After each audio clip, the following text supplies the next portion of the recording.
সকলকে জানাই সুপ্রভাত। তো চলো এবার নিচে যাওয়া যাক।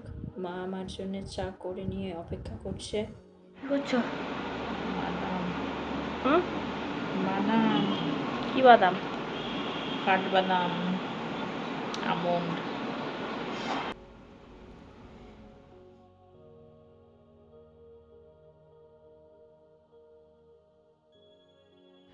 নমস্কার আমার সকল প্রিয় ভাই বোনেদের জানাই এবং শুভ সকাল। আজ আমার চ্যানেলে প্রথম ব্লগ যাচ্ছে, ঠিক আছে? Student live blog. চ্যানেলের ডেসক্রিপশানে যদি তোমরা দেখো তাহলে মেনশন করা ছিল যে এই চ্যানেলটি স্টুডেন্ট লাইভ ব্লগ জন্য খোলা হয়েছে। তো আজ সেই শুভারম্ভ। ওকে, তো তোমরা প্রথমে তো দেখলে যে আমি কি সকালবেলায় ঘুম থেকে উঠে খাই। প্রথমে আমি খেলাম ন্যানি জুস, তারপরে খেলাম ন্যানি জুসটাকে সাজেস্ট করেছিল। ন্যানি জুসটা খাওয়ার কারণ আমার বাবা হচ্ছেন একজন হোমিওপ্যাথি ডক্টর, তো উনি আমাকে ন্যানি জুসটা খাওয়ার জন্য সাজেস্ট করেছিলেন। কারণ আমার প্রথমে প্রচুর পরিমাণে ঠান্ডা লেগে যেত আর প্রচুর আমি অসুস্থ হতাম ওই ঠান্ডা লেগে যাওয়ার কারণে, ঠিক আছে? তো সেই ন্যানি জুসটা খাওয়ার পর থেকে এখন ঠান্ডা লাগার পরিমাণটা কমেছে এবং শরীর ভালোই থাকে এখন। তারপরে আমি খেলাম হচ্ছে বাদাম খাওয়ার তো বেনিফিট তোমরা জানো, ওটা নিয়ে আমি আর নতুন করে বলছি না। তারপরে খেলাম হচ্ছে চাটা আমার নেশা, ঠিক আছে? আচ্ছা, তো আমি আজকে শেয়ার করব যে আমি সকালবেলা ঘুম থেকে ওঠার পর থেকে কী করি। প্রথমটুকু তো তোমরা দেখতেই পেলে। তারপরে এবার আমি স্নান করতে যাব এবং স্নান সেরে পুজো করবার পর তোমাদের সাথে একটা বিশেষ ইম্পর্টেন্ট বিষয় নিয়ে কথা আছে, তাই ভিডিওটিকেও স্কিপ না করে দেখতে থাকো। কী বিষয়ে কথা সেটার হেডলাইন তোমাদেরকে জানিয়ে যায়। সেটার হেডলাইন হচ্ছে কম্পিটিটিভ এক্সামের জন্য টাইম ম্যানেজমেন্ট। ওকে, তো স্কিপ করো না, দেখতে থাকো। সো আমার স্নান আর ঠাকুর পুজো কমপ্লিট। চলো দেখে নাও আমি কেমন পুজো করলাম। প্রদীপ না জ্বালালে তো কোনো পুজোই সম্পন্ন হয় না। এই হচ্ছে আমার ঠাকুর ঘরের ভগবান, দেবাদিদেব মহাদেব এবং মাতা পার্বতী সকলে সপরিবারে বিরাজমান এখানে। এই যে সরস্বতী আর রাধাকৃষ্ণের পিকচারটা দেখছো, এটা কিন্তু আমার নিজের হাতের তৈরি। কেমন হয়েছে একটু জানিও তো।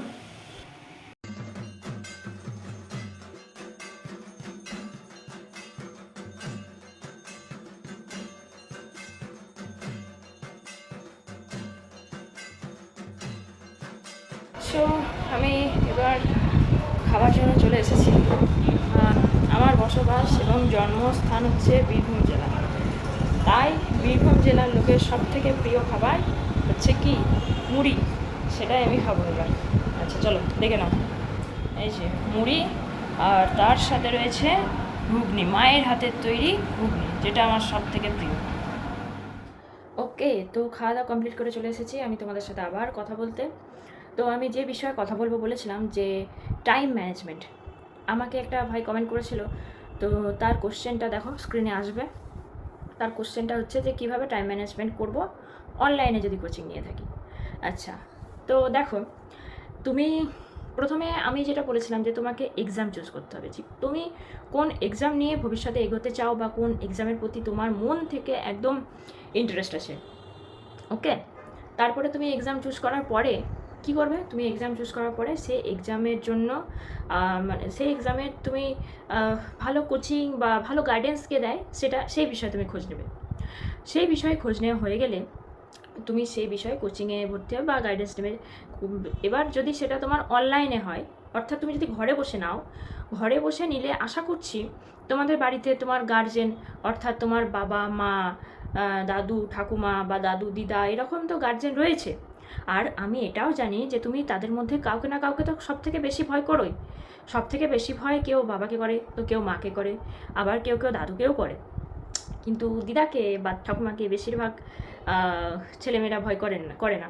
যাই হোক, তো সেরকম তো আশা করছি কেউ না কেউ থাকবে যে ব্যক্তিকে তুমি খুবই ভয় করো, খুবই রেসপেক্ট করো।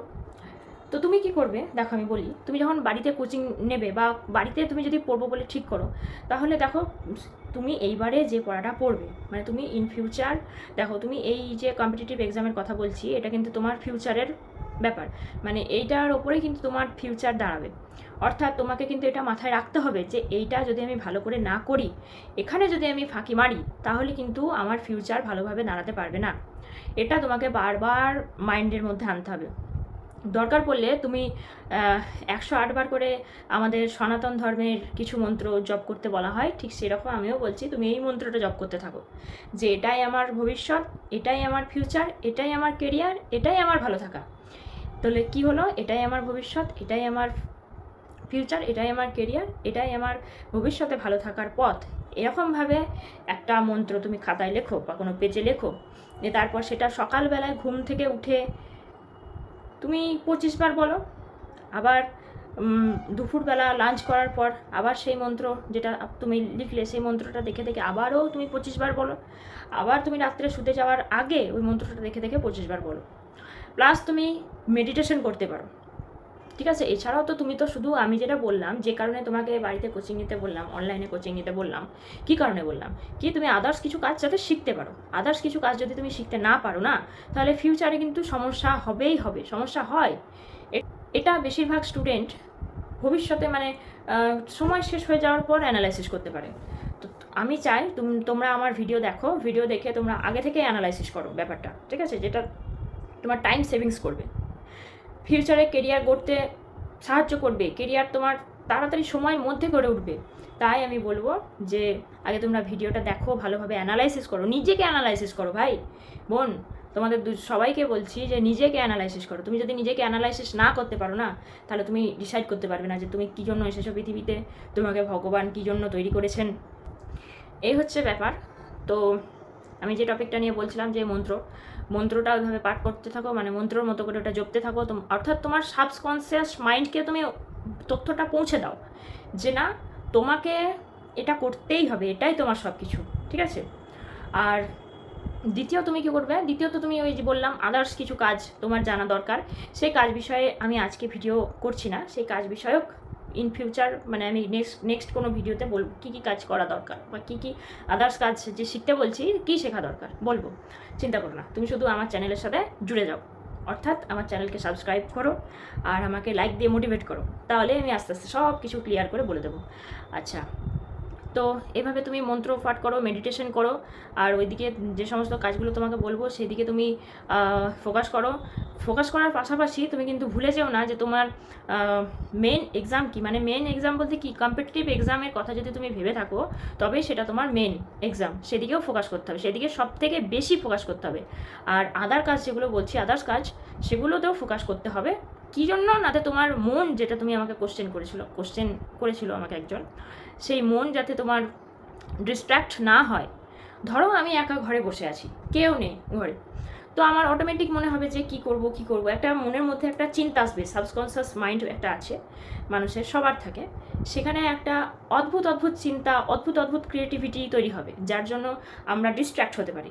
সেই জন্য তোমাকে একা বসে থাকা চলবেই না। একা বাড়িতে যদি সাপোজ ধরো কেউ কোথাও গেছে না, তবে সেই সময়টা তুমি ওই ইউটিলাইজ করবে, ওই আদার্স কাজ যেগুলো বলছি সেগুলো করে তুমি ইউটিলাইজ করতে পারবে। যখন আমি বলবো তখন তুমি বুঝতে পারবে, আরও ক্লিয়ারভাবে বুঝতে পারবে। আচ্ছা, আর দ্বিতীয় কথা হচ্ছে, এখনকার যুগে ধরো মোবাইল ফোন, স্মার্টফোন, এবার অনলাইনে কোচিং নিতে গেলে কিন্তু স্মার্টফোনে হবে না। আবার অনলাইনে কোচিং নিতে গেলে একটা দামি ল্যাপটপ কিনতে হবে, তারও কোনো মানে নেই, ঠিক আছে। অনলাইনে কোচিং নিতে গেলে স্মার্টফোন যথেষ্ট। তবে স্মার্টফোনে যদি কারোর অসুবিধা হয়, যেমন আমার মতো যারা ধরো চশমা ব্যবহার করো, তাদের এই ছোট্ট একটা স্ক্রিন দেখতে কিছু সমস্যা হতেও পারে, তো তাদেরকে বলবো যে আমি ট্যাব আছে, ট্যাবলেট যাকে আমরা বলে থাকি, বিভিন্ন রকম এখন ট্যাব আছে, তা বলে অ্যাপেল ট্যাব নয়, অ্যান্ড্রয়েড ট্যাবের কথা বলছি। তো তোমরা অ্যান্ড্রয়েড ট্যাব পারচেস করো, অ্যান্ড্রয়েড ট্যাব খুবই ভালো অনলাইনে কোচিং করার জন্যে।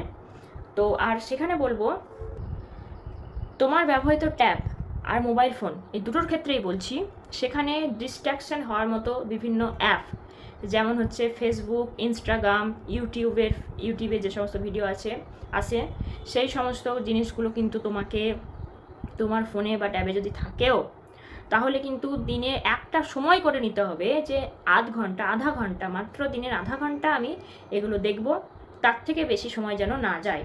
ঠিক আছে? এটা কিন্তু তোমাকেই করতে হবে। যদি না পারো, যদি তোমার দ্বারা কন্ট্রোল না হয় এই বিষয়টা, তাহলে তুমি বললাম যে বাড়িতে তো কেউ না কেউ থাকবে যাকে তুমি রেসপেক্ট করো, যাকে তুমি সব থেকে ভয় করে চলো, তাকে বলবে যে, সাপোজ ধরে নিচ্ছি সে তোমার দাদু হন, তো তাকে বলবে যে দাদু, আমি যদি খুব বেশি ফোন দেখে ফেলি, অথবা বেশি যদি ট্যাবে সিনেমা দেখি, বা আদার্স পড়াশোনা ছাড়া যদি আদার্স কিছু জিনিসপত্র দেখি, তাহলে আমাকে দেখা মাত্রই তুমি কিন্তু আমাকে শাসন করবে, বা আমার থেকে ফোন কেড়ে নেবে বা ট্যাব কেড়ে নেবে। এটা তোমার অভিভাবকদের কাজ করতে হবে, ঠিক আছে? এটা তোমার অভিভাবকদেরই করতে হবে। অভিভাবকদের সাহায্য ছাড়া কিন্তু তুমি বাড়িতে বসে অনলাইনে পড়াশোনা করতে পারবে না। অ্যাকচুয়ালি কেন বলো তো? কারণ হচ্ছে তোমরা এখন টিনেজার্সদের ব্রেন একটু চঞ্চল প্রকৃতির হবে। সেইটাকে কন্ট্রোল করবার জন্য অভিভাবকদের এগিয়ে আসতে হবে। তোমরা নিজেরাই বলবে অভিভাবকদের যে আমার এটা যদি তুমি দেখো তাহলে আমাকে শাসন করবে, বকবে। শাসন করবে বলতে কি, একদম সে মেরে ধরেও সব না, তুমি শুধু বলবে আমার থেকে জোর করে হলেও ট্যাব বা ফোন যেটাই তুমি চালাবে সেটা ওনারা যেন কেড়ে নিয়ে চলে যায়। তারপরে কিছুক্ষণ অর্থাৎ কতক্ষণ, 2 ঘন্টা 3 ঘন্টা ওদের কাছে, তেনারা তাদের কাছে রেখে দেবেন সেই জিনিসপত্র। তারপরে আবার তোমার পড়াশোনার ক্ষেত্রে যদি আবার কিছু প্রয়োজন হয়, তুমি নিজে উঠে গিয়ে চেয়ে নিয়ে আসবে। তো পড়াশোনার ছাড়া আর অন্য কিছু জিনিস কিন্তু দেখবে না। একটা সময় করে রাখো, যে আমি বলছি না যে একদমই ইউজ করো না, একটা সময় করে রাখো যে আমি দিনের আধা ঘন্টা, হ্যাঁ কি 15 মিনিট, তার থেকে কম হলে আরও ভালো, যে এই চ্যানেলের ভিডিওটা দেখবো আমি একটু, বা এই আমার চ্যানেল, সাপোজ বলছি আমারই চ্যানেলের কথা বলছি, ভিডিওটা একটু দেখবো এই সময়ের মধ্যে। এটা তুমি আরেকটা কাজ করতে পারো। যখন তুমি আমরা তো 3 বার বেশি খাবার মানে বেশি সময় ধরে খেয়ে থাকি। বেশি সময় বলতে কি 15 মিনিট। একটা হচ্ছে ব্রেকফাস্ট, একটা হচ্ছে লাঞ্চ, একটা হচ্ছে ডিনার। তো তুমি এই সমস্ত কাজগুলো তুমি কখন ট্রান্সফার করে বলো তো? লাঞ্চের সময়। ব্রেকফাস্টে কিন্তু খবরদার করবে না। ব্রেকফাস্ট করার সময় কিন্তু ফোন ট্যাব কোনো কিছু ওই ফালতু কাজে কিন্তু লাগাবে না। এটা কখন লাগাতে পারো না? লাঞ্চের সময় যদি তোমার ইচ্ছা হয় যে না আমি একটু 15 মিনিট একটা মুভি আমি একটু দেখে নিই, 15 মিনিটের বেশি কিন্তু নয়, লাঞ্চ শেষ ফোনও বন্ধ। এটা তোমাকে নিজেকেই করতে হবে, কারণ এটা ওই যে বললাম মন্ত্রটা একদম মাথার মধ্যে ঢুকিয়ে নিতে হবে যে এটাই তোমার সব। এখানে যদি তুমি খামতি করো, মানে এখানে যদি তোমার ফাঁক পড়ে, তাহলে কিন্তু ভবিষ্যতে গিয়ে আরও সমস্যায় পড়তে হবে। তাই এই বিষয়টা তোমাকে কন্ট্রোল করতেই হবে, মনে রাখবে, কারণ তুমি বড় হয়েছো। আর তুমি যদি না পারো তাহলে অভিভাবকদের বলবে সাহায্য করতে, ওনারা অবশ্যই সাহায্য করবেন। এবং ওনাদের কাছে যদি তুমি এই সাহায্যটা চাও না, তাহলে ওনারা বেশি খুশি হয়ে যাবেন। তো আজকের টপিক আমার এটাই ছিল। আশা করছি তোমরা বুঝতে পেরেছো যে টাইম ম্যানেজমেন্ট কীভাবে করতে হবে। এটা নিজেদের মাইন্ডকে নিজেদেরকেই কন্ট্রোল করতে হবে। আর আজকে আমি একটু বেশি খুশি কেন জানো তো? কারণ হচ্ছে আমি বই পড়তে খুবই ভালোবাসি। এবার আমি যখন, আমার তো স্কুল জীবন শেষ হলো, তো স্কুল জীবন যখন আমার ছিল, তখন সিলেবাসের পড়তে পড়তে না আমি আর আদার্স বই পড়ার সময় পেতাম না, বা বই পড়া হয়ে ওঠেনি কখনো সেরকমভাবে। তবে আমার বাবার তৈরি একটা ছোট্ট লাইব্রেরি আছে, সেটার সাথে আমি তোমাদের পরিচয় করিয়ে দেব। সেই বইগুলো আমি কীভাবে পড়েছি তোমাদেরকে বলি। আমার মা পড়তেন সেই বইগুলো আমি তোমাদের সাথে দেখাবো, তোমাদেরকে শেয়ার করবো, কিন্তু তোমাদের খুব পরিচিত বই। তো মা পড়তেন বইগুলো নিয়ে, হয়তো আমি লাঞ্চ করতে বসেছি বা ডিনার করতে বসেছি, তখন মা আমাকে সেই গল্পের যে মোরাল অফ দ্য স্টোরি ওটা আমাকে শোনাতেন।